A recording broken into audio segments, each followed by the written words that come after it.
Hi, I'm Hennon Cummings with the Tarleton State University Aquaponics Hydrotron, and today we're going to be feeding the fish. We're going to be feeding fish in two of the larger tanks, in our breeding tank and our nursery tank. And then there's a tank behind you where we're doing some breeding of some silverfish. So we'll get started with the big tank. In the big tank there's usually some floating tanks, and we're just going to drain these just a little bit to get the solids out that accumulate in the bottom. And there's some lettuce in here that we've culled to move some of these juveniles into more of a vegetarian diet. So we want to keep the lid dry, so if there's anything splashing from the cooling pad onto here, we want to keep the food dry.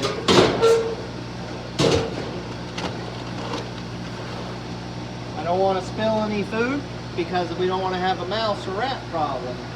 And I can just feed these into the feeding square. It's important to use a feeding square so I can see the fish eat.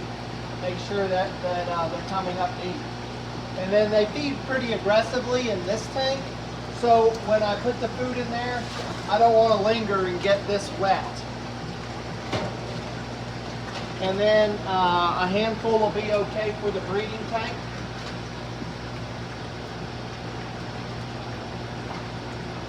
Want them to feed aggressively.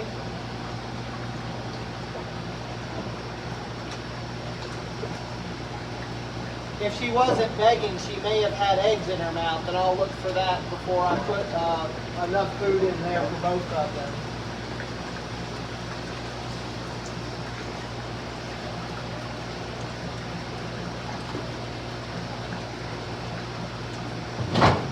So here's the Rex Butterhead lettuce stem. So they really like when we cull that. They don't really care for the arugula as much. So we'll move over to these aquariums. The food that I haven't put in yet might be an algae wafer for the plecos, and we would put that in at night. The algae eaters, the plecostomus, are nighttime feeders, and we'll put that algae wafer in for them. Because there's been some lettuce in the tank, I'm not worried about them not getting food. So there's three different foods that'll go in these tanks. We have a much smaller pellet and a medium-sized pellet, and the larger pellet went into the big tanks. So we'll put some of the larger pellet in this floating tank here. Just a little bit. Yep, I watched them feed. And then we'll put some of this smaller pellet into the smaller floating tank.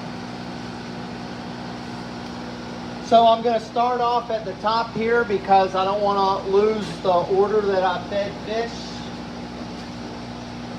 This has one little hole just right here, so I don't want to pile a lot of food up on the lid. And I'll put some small food in there. In this tank right here, there's just one plecostomus and one prawn, so I don't want to overfeed this tank because there's only two little fish in it. So I could feed this tank the smaller or the smallest meal that we have for fry and prawns, but this tank will suck some of that very fine food right into the filter, so this lasts a little bit longer. So I'll kind of spread this food out along the top. Easy to overfeed these fish. And there aren't any fish in here. This would be where the smallest fry would go. We don't have any this time of year. So I'll come back through and I'll put some of the larger food in. Larger than still the medium-sized food. And then in this tank here, it could get the largest or this size. This intermediate size has more protein, so it's a little bit better for the small fish, but more protein means more nitrogen. More nitrogen means more ammonia that's converted to nitrate, and this system doesn't have a filter. So we fed the fish in the two larger tanks, in the breeding tank, in the aquariums, in the floating tanks, and the flower pot tank, And what we have left to film is the prawns. So the prawns are going to get their own food. It can also be a food that we feed to the smallest of our fish that we call fry. And at this time of year, we'll get a heaping 100 ml beaker full, and we'll come over to the prawn tank.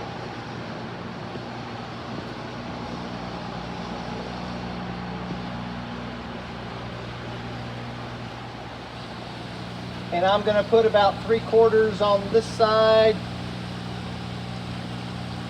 and another 3/4 on that side, and the last 3/4 in there. This is the fish food wet dry backs. We don't want to suck up water because there's food in here that the prawns could eat. So we'll turn it on, and then we're going to get food that has spilled. Most of the spilled food is here, and some people can't reach or see where the hole is up here, and there'll be food up here. And that's what we're getting ready to vacuum.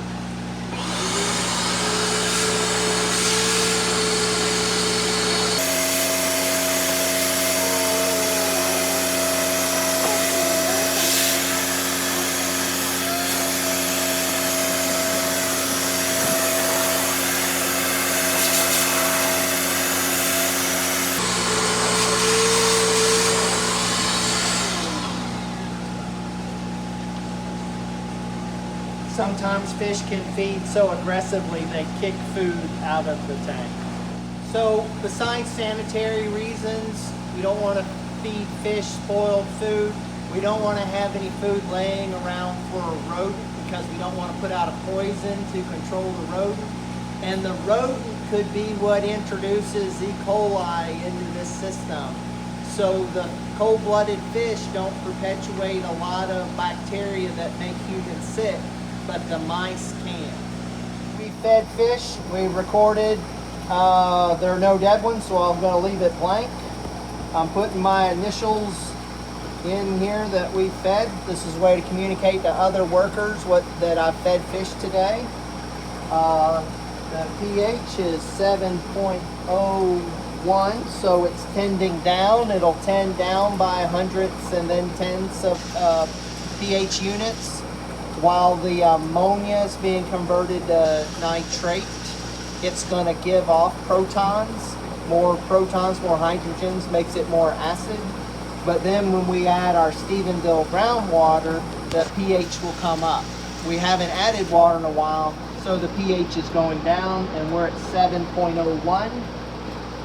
And our temperature is about 75, which is pretty good for December 28.